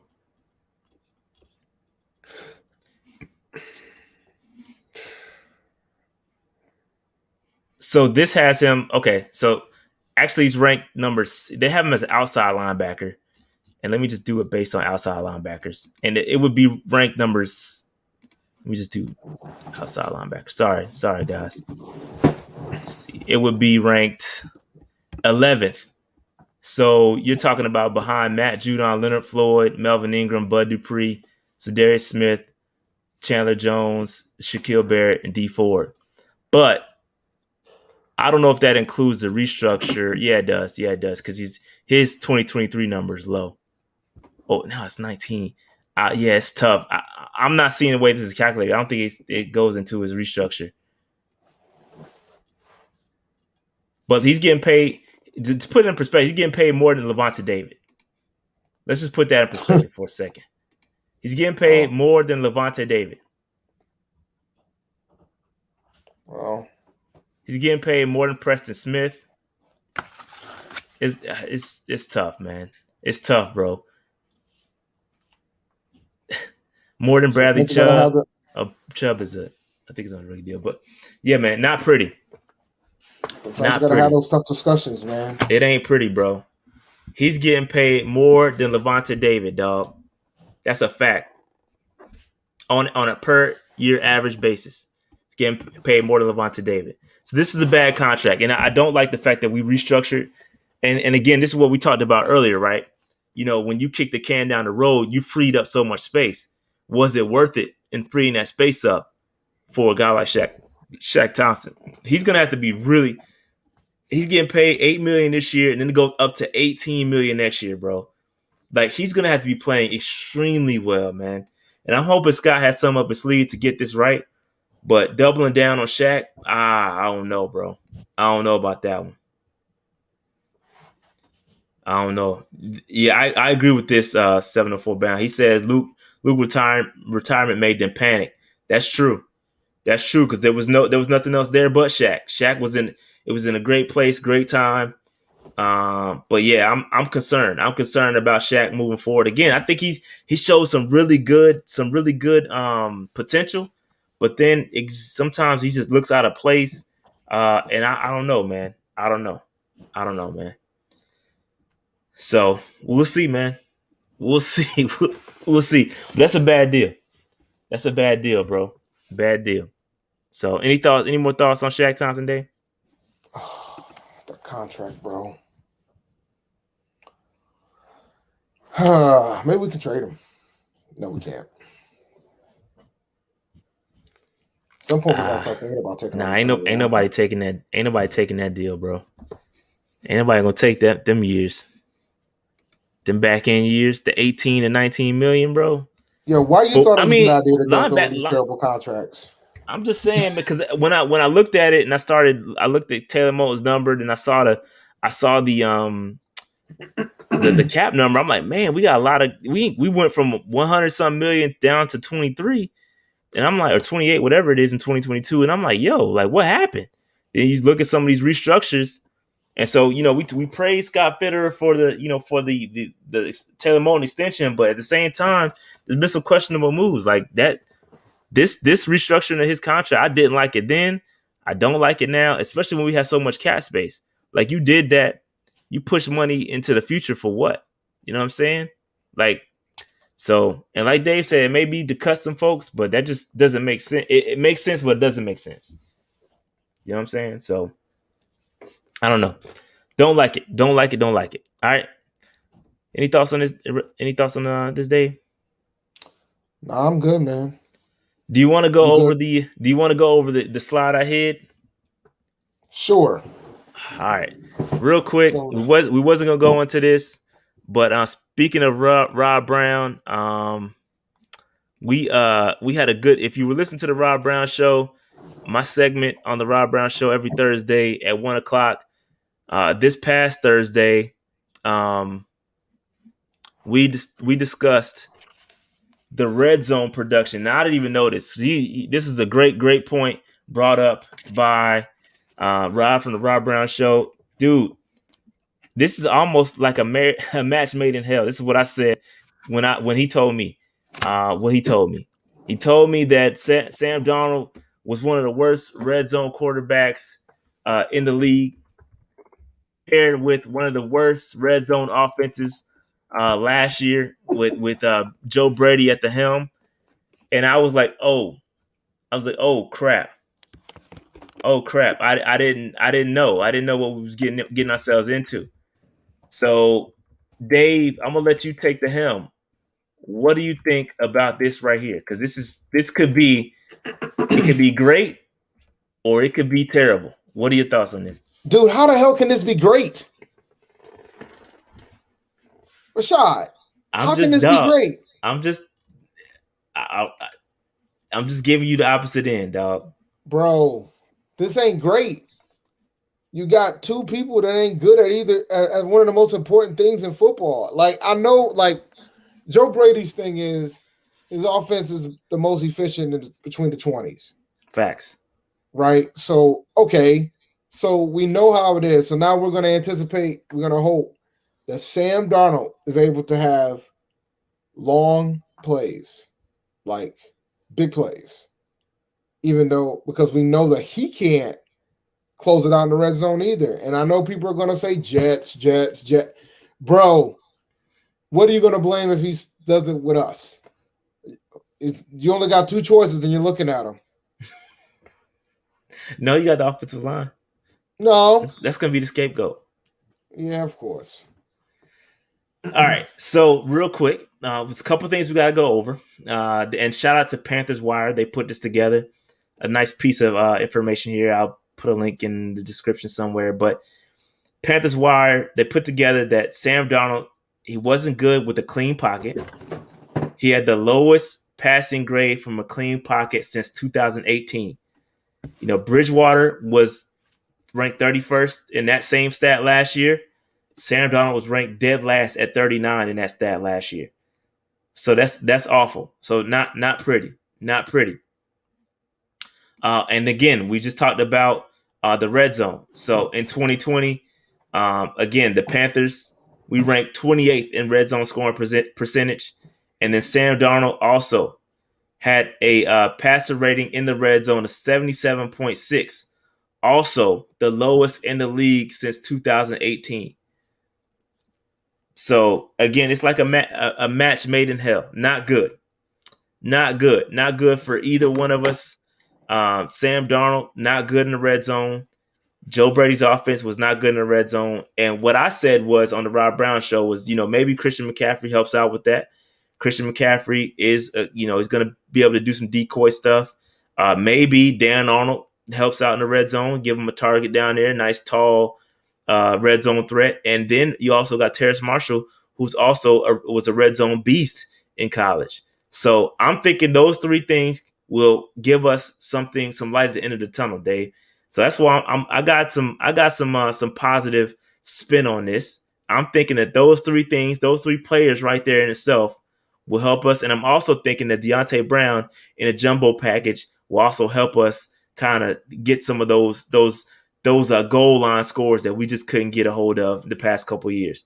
So that's cheers to it being better. Okay, I'm being positive right now. Dave is the one that's being negative. Bro, I'm not being anything. I'm being realistic. I'm being, hey. Now, granted, Dan Arnold might help, which I'm looking forward to, but I'm not too thrilled about this. Yeah, because I listened to the segment, man, and when Rob Brown said that, I was like, ooh. Yeah, I didn't know either. He caught me completely off guard with that, and that's something I was not ready to hear. I didn't know. I knew we were bad. Obviously, I knew we were bad in the red zone, but I didn't realize. But I didn't realize how bad. I didn't realize how bad Sam was. So, yeah, I mean, I know everybody's like, yeah, we gotta give Sam a chance, and I'm gonna give Sam a chance. But the thing is, when I give Sam a chance, y'all better be consistent as being critical. Yep. So Jared says Sam Darnold was the worst quarterback in the NFL last year, throwing between 5 and 20 yards downfield. He was accurate on 75 of 131 passes into that range. That's 57%. No other quarterback threw below 60%. Woo. Listen, man, you talking about fixing somebody. We got a long way to fix. A lot to fix. So we'll see, man. I'm hopeful, man. I'm going to be hopeful. Because that's all we got at this point is hope. That's all we got is hope, man. That's all we can hope for is that Sam Darnold's going to be better. Oh, boy, I'm going to be so mad, bro. Dave, Justin Fields, if he goes out there, I'm going to be so mad.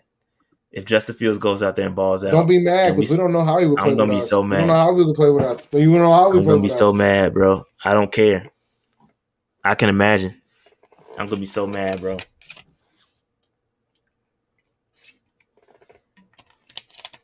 So, again, we got to put that out there. It is what it is. I'm going to tell you right now. They asked me the question about Denver about whether or not Teddy's going to win the job. Oh, nah, like, bro, dog. Don't let this happen. Don't let Teddy ball. Don't let this happen, bro. Don't let this happen. Y'all better hope Teddy is garbage. Because if he is good, I ain't gonna say nothing. You know what? I'm gonna go on. You are. No, I'm gonna go on an epic rant. Yeah, you are. Epic rant. Epic rant. It would be epic. It's gonna be primetime television. All right, y'all better hope Teddy's trash. It's gonna be primetime TV. If Teddy Bridgewater is decent, above average in Denver. So we'll see. That's why I keep telling folks. Everybody keeps asking me why I'm not giving why I feel how I feel about Sam. I was like, bro, like all I can ask for this year is average. I can't ask for anything above that. Jared dropping some more stats. Sam Darnold was 43.8% accurate on play action passes down. Last season, he was the worst play action passer in the league by a distance. Jared dropping them stats right now. Appreciate you, Jared. You doing my work for me, bro. Appreciate that. So we'll see, man. It's gonna. Hey, I'm hopeful, bro. I'm being positive. I'm trying to be positive because everybody said we was too negative, Dave. So I'm trying to be the positive one. Sam Darnold top 10, bro. We gotta keep the credibility of our podcast. All right? We gotta keep the credibility of the damn show. Like we can't be out here just saying stuff to be positive. You gotta be more realistic. That's why I said average QB. That's the peak. If he ends up higher than average, then we're playing with house money, bro. We got to keep the integrity of our podcast intact. That average thing. Y'all keep rocking with that average thing. I'm telling y'all, that's gonna be the worst thing to happen to us, dog. An average quarterback with a top 10 defense is going to get us to 11 wins faster. That's gonna be the worst thing to happen to Carolina. An awful quarterback is going to dilute a top 10 defense because we're going to be out here putting our defense in bad situations. Our average quarterback will be able to do some level of ball control. Christmas McCaffrey there. That'll keep the offense on the field longer. That'll give our defense time to rest. That'll keep our top 10 defense in the top 10 range. But if we got this quarterback out here not being average, being below average, being mediocre at best, he's gonna kill our defense, crush him. This season, you're absolutely right. That's my point. Like, I'm not asking, like, if next we're keeping season, Darnold long term, long term, he's got to improve. But for this upcoming season, I agree the 2021 season, he has to be average, bro. That's all I need from him. I need the man to be average. I don't need him to be above average. I don't need him to be elite. I just need him to be average, normal, middle of the pack. Dave, listen to me, bro. I agree with you. This season, he can be average, and this team could maybe string together 10, 11 wins. But the problem is this fan base don't want average, because you know why? Average Sam Darnold won't get you Sam Howell. Average Sam Darnold is not going to get you Deshaun Watson. Average Sam Darnold is going to get you the next year. Yes, average Darnold is going to get you an extension. They were. That's what's going to happen. They're going to extend this guy. Average Sam Darnold is going to get you an extension, and likely we'll be playing without Joe Brady. Ain't nobody talking about that, Dave. That's why you come here. That's why you come here. I look, man. I gave Tony and Cody some. This might be a Joe Brady-less Samuel, and then what? Dog, Joe Brady's about to make this dude look decent, and he's gonna walk out of here. He's gonna walk out of here, and it's gonna be the worst. Average is all he needs to do. And that's the crazy part. And you still have Sean Ryan. You still have, he's still on the. Maybe he pulls some concepts, so maybe he becomes the offensive coordinator. So you have a little bit of continuity, but it ain't gonna be the same, bro. You ain't got that dude. It's different when you have that dude versus an artifact from that guy. Like it's different. So yeah, I talked about this on Friday too. He ain't getting another QB, bro. Like I think folks gotta realize that. So if you guys like Rule, you got to be rooting for Samuel, big time, because this is the last quarterback he's getting. If we out here talking about Sam Howell midseason, he ain't gonna be our coach, bro.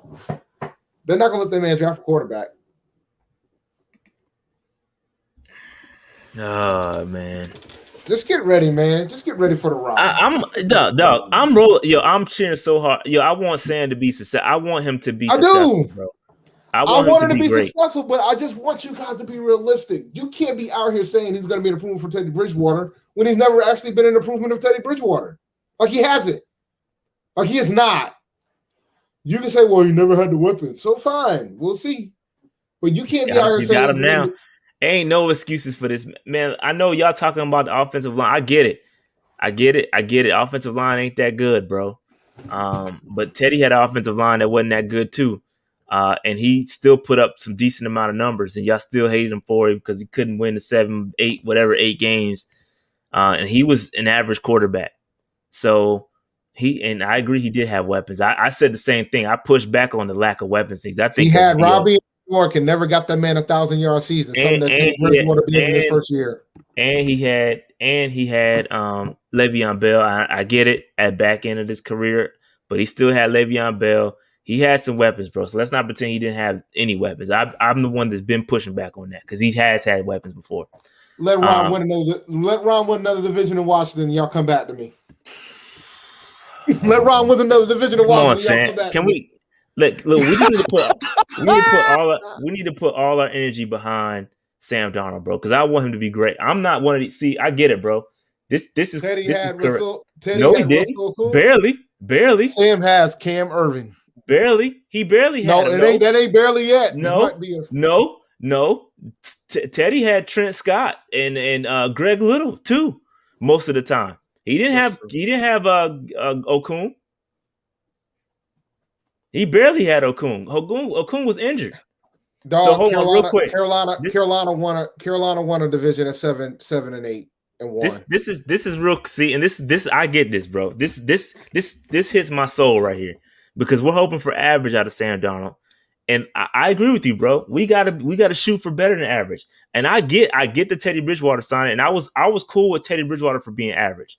I was cool with that because I think that was but if he didn't pan out, you moved on, you got another quarterback this year. That was supposed to be the plan. You were supposed to get a Justin Fields this year. That was the plan. If Teddy Bridgewater wasn't it, you give him the 1 year, 2 years, whatever it may be, he ends up being the backup. That was the plan. But now you've doubled down on this below average to average quarterback, and now it just seems that there's an issue here. To me, there seems to be a scouting / identifying of QB talent, and that's the bigger problem nobody's talking about, in my opinion. If this does not pan out, and I want it to pan out, bro, trust me, all the positive energy from me. I want Sam Darnold to be top 10, bro. I want Sam Darnold to be top 10. I want it to be great.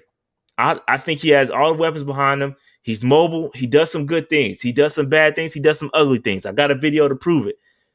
But we got to put this energy behind him doing something great, because this ain't it. We averages, selling for averages. We can't do that no more, bro. We gotta find a quarterback and stick with him and develop and get some continuity, bro. Because all we're gonna do is continue to put ourselves in QB purgatory. New quarterback after new quarterback after new quarterback after new quarterback, reaching for that dude, and we never gonna find him because we're so thirsty. My bad, ran over. And if he again, like Slim said, yo, week 1, bro. Week 1, bro. Dave. I don't know what this fan base will do if we lose to the Jets week 1. If we lose to the Jets, bro, I promise. And listen, Sam, if Sam does his part, I get it. It's got to be a stylistic loss on the at the hands of Sam Darnold. But we don't need moral losses, bro. I have no interest in moral victories. If we lose week 1, bro, and Sam Darnold doesn't put up like 350 and 3 touchdowns, something like that, and he only put up like $150 and and 2 interceptions or something like that, bro, I'm gonna riot. I'm gonna riot, bro. You're gonna be at the game, bro. You ain't riding. You go to jail if you ride. You ain't riding. You just gonna go to the game. You're gonna watch. You're gonna be all dejected in the stands. I'm gonna be sitting here drinking my scotch at the crib, looking like, yo, this looks terrible. Yo, shout out to DeVita, man. My bad, yo. My bad. Most depressing show ever. My fault, dog. We gotta keep it real with y'all, man. It's a lot of happy-go-lucky stuff out there, bro. We gotta keep it a buck. Well, look at it this way, man. Y'all should be glad that PNP wasn't here in 2010. Could you imagine if PNP was a thing in 2010? Fam. Jimmy C is the place to be? What? Pig whiskey will absolutely. If we lose to the Jets, I might have to take a whole bottle of pig whiskey to the face. Y'all gotta remember, man, it ain't depression when it's truth. That's a fact. Just facts, man. It's just facts. All right. Real quick, ESPN Upstate every Thursday, 1 p.m. Make sure y'all tune in. Support your boy. Rob is a cool dude, man. He gave me he's from New Orleans, gave me some spots to go to. Went to them spots. It was lit. It's a real cool dude. We actually going to AEW together on next Wednesday. Not this Wednesday, but next Wednesday. Oh, no shit. Shout out to Rob, man. Cool cat, bro. Cool dude. We might be besties at this point. It's in Charlotte? It's in Charlotte, yeah. Oh, yeah, that's going to be lit. Yeah, it's going to be lit. I've been to one AEW. The last time they were in Charlotte, I went. I haven't gone to one yet. I'm probably going to have to go to – I got to get to one next time up in the Boston area again. Random thought, man. Did you watch any Money in the Bank? I did not. Wasn't too bad. You want to take some calls real quick? No? Yeah, we can take a couple. Okay, go ahead. I'll line it up. Money in the Bank wasn't too bad, man. I will say. Can't do it. Dog, your boy's back. Yeah, I saw that. That was done so well, too. And Big E won the Money in the Bank briefcase. Looks like he's going to finally get his world belt, man. Don't call in yet. I never thought I would. I never thought I would be cheering for John Cena, but here we are. I cheered. I was like, whoa. No, I never cheered for John Cena. He got pop, fam. Yo, it wasn't Stone Cold level pop, but it was damn close. Yeah, they were just excited because the fans we ain't seen no fans in a minute. So They were just excited. But Nah, because they were booing everybody else. Dog, Charlotte flipped off the crowd. That was hilarious, by the way. She flipped off the crowd, and the screen went black while she was flipping off the crowd. Hilarious. all right, so the phone lines are now open. Go ahead and no, they're not. No, they're not. Give me 1 second. Now the phone lines are They open. buried Kofi, though. That was bad. That was kind of rough how they did Kofi in the match against Lashley. Woo. Dipset versus the Locks. Oh, it's Dipset. Yeah, I'm a huge Dipset fan. So I'm rolling with Dipset all day. The problem that the Locks has, and it goes back to what I said a few months back about verses, it's about hits, bro. And when you start talking about the hits, when you take Cameron's catalog into play, Cameron's had some bigger hits, bro. Cameron's had some bigger hits. Especially when they said the solo stuff is in too. Cameron's had the bigger hits. Like, I think the Locks are better lyricists. Like, but this ain't about lyricism, bro. Versus ain't about lyricism. And that's the thing. Like, you could think what you want about Dipset. You can't deny the movement that they had. You can't deny the hits that they have in their pocket. Like, what Locks gonna play if they play balling? What they gonna play when Dipset Anthem comes on? Or oh boy. No, I mean, like, I'm just talking the solo stuff. Besides the group stuff, they don't know what they're gonna do. But that's my point, right? So yeah, Doom was destroying lyrically, but in a versus, Doom wouldn't have a shot in hell because it's not about that. It's about the hits. Like, if we do like a beat making contest, Madlib will probably destroy them all. But it ain't about that. It's about the hits. Dog, they ain't got that many songs with Big. Let's be clear. They ain't got that many songs with Big. That's what they're going to have to leverage. They're definitely going to play the Benjamins. You know what I'm saying? They'll probably play the joint on As Dark and Hell is Hot. They better. If they, but they got to leverage their features that they hop on. We ain't getting no calls. That's fine. Phone lines are open. Let me know if y'all calling at 704-759-6562. Y'all not calling in, we're going to shut this thing down, bro. I could use a nap. Yeah, that we gonna make it is gonna be one. That'll be a point. But even then, if they go against the wrong track, that might not be a point. Styles got I Get High. That's gonna be lit. Yep. Hold on, we got a call coming in, Dave.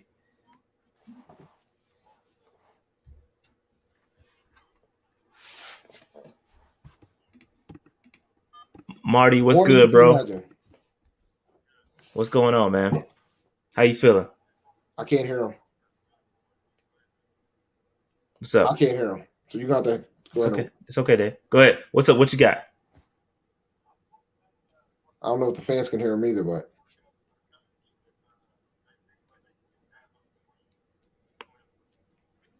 Oh, so he's saying Dabo Swinney from Clemson if Matt Rule doesn't work out. I don't think it's gonna happen. Hell no. I don't want another college coach if this shit don't work out, guy. I don't know if he can hear me, but you let him know that I don't want a college coach. Yeah, nobody can hear him, by the way. But I don't want to. Hold on 1 second, Marty. Hold on 1 second. Hold on 1 second. Let me stop sharing. I'll answer this question. Hold on, Marty. Stay right there. Who will be a good match for LL? Oh man, that'll be. All right, Marty. Go ahead and repeat your question for the people. All right, I was wanting to know if Matt Rule doesn't work out, whether or not the Panthers would have a chance to get Dabo Swinney of Clemson. Yeah. I just don't think it's gonna happen, bro. I think Dabo would. I don't know why he would leave Clemson to come to Carolina. So yeah, I don't think that would happen, bro. I was just wanting to know about like y'all guys are saying Matt Rule might not work out. Right. I was just wondering if y'all might have a chance to get Dabo Swinney to come over from Clemson if Matt Rule don't work out. I don't think it's gonna happen. Can you hear me? Yeah, I don't know if he can hear you or I not. don't know if you can you hear me. Okay. No, I don't think he can. Yeah, I'm gonna We'll, have to just. we'll let So him I don't go think. and we'll answer the Yeah, question. So yeah. So we're gonna answer the question, but go ahead. yeah, I don't think that's realistic because we would have to pay him probably way more than what we're paying Matt Rule for one. And two, I think if the Matt Rule experiment don't work, I don't think they're gonna go after another college coach. I think typically when college coaches fail on their face pretty bad, and I don't want that to happen, but if it does go down like that, the next one typically ends up being an NFL guy. So I don't see Dabo being an option if Rule doesn't work out. Yeah, I don't think Dabo would come to Carolina. I just don't think that's gonna happen. Like he's got a good thing going. It would make no sense to leave. He's probably gonna get paid more in college than he will here. So it just doesn't make sense for him to make that jump, in my opinion. And that's typically why you don't see the elite coaches come up because they're making so much money in college. Nick Saban, Urban can't. He made the jump, but he wasn't actively coaching. But those type of guys, they ain't coming up. They make too much money. The situations are too good. Yeah, I don't know. Like, I'm trying to answer this question because this is probably a more important question. Who would be a good match for LL? Ugh. LL's got a lot of hits, bro. Will Smith. Let's go with that. Yeah, Nick, but yeah, that was different then. He wasn't Nick that he is now. I mean, I know he got Well, a chip, but he I know was. He was. He was a he national. ain't He what was a he is national now, bro. champion. No, Fuck but he was that. a Nah, national champion. he was not what he is right now. That ain't it. He not this guy. This dude has a dynasty right now. He ain't leaving. JC would wash LL. JC would wash him in the verses. Ice T, nah. T don't really have that many hits like that. Yeah, JC will wash him in the verses, bro. JC will wash him in the Ain't nobody verses. calling in, so I'm gonna shut that down. You want to put somebody in there with him that's within his era too. Like LL's in the 80s, so you got to put somebody like a KRS-One or Will Smith. Like I don't understand why you guys are hating on the Will Smith. They both movie stars. They're both television/movie stars. Both had a nice little run.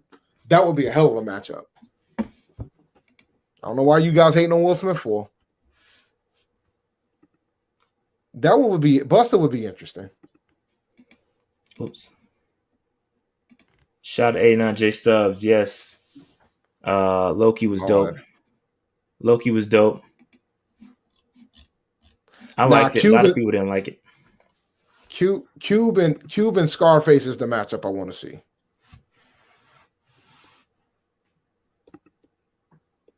Yeah, but when you talk about rap careers, it's closer than you think.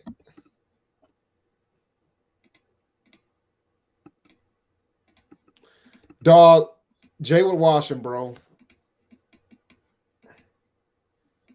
I think Jay would wash him pretty heavily.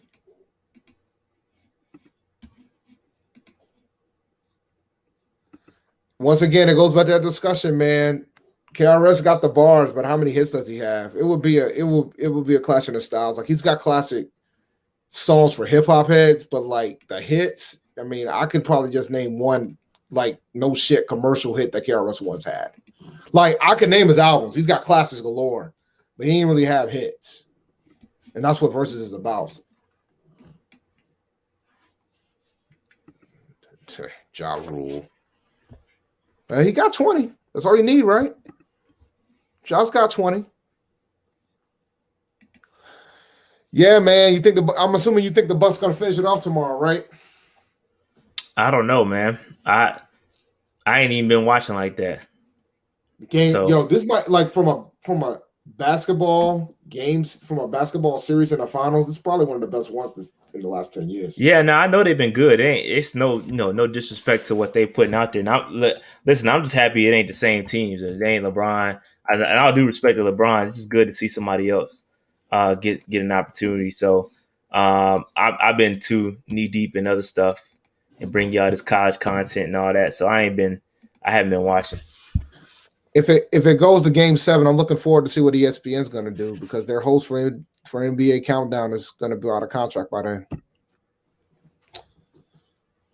I wanted to go 7 because I really want Chris Paul to get a ring, but it's just not looking good, bro. Because Chris Paul hasn't been right since he's come back. Yeah, I want Chris Paul to get a ring, but yeah, it ain't looking too hot. Ain't looking too hot. Yeah.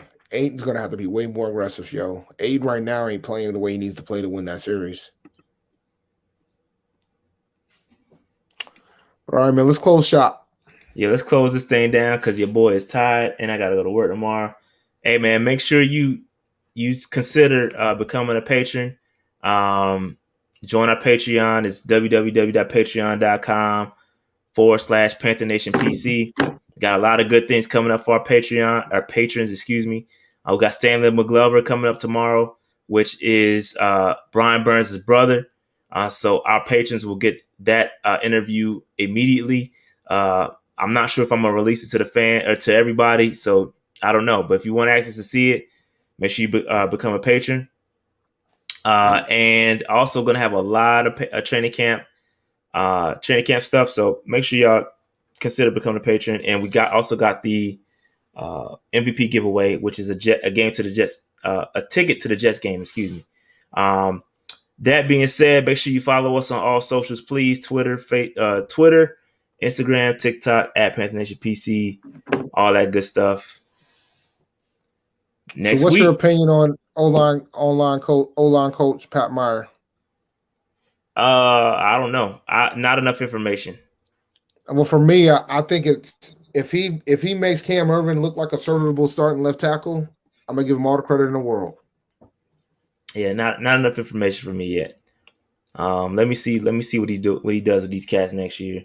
Let me see what he does with these younger dudes, and I'll give you a solid assessment then. But not enough information right now. But yeah, that's all I got. Make sure you hit that like button, subscribe button, notification bell, all that good stuff. That being said, keep pounding. Right. Peace out, guys. Keep pounding, y'all.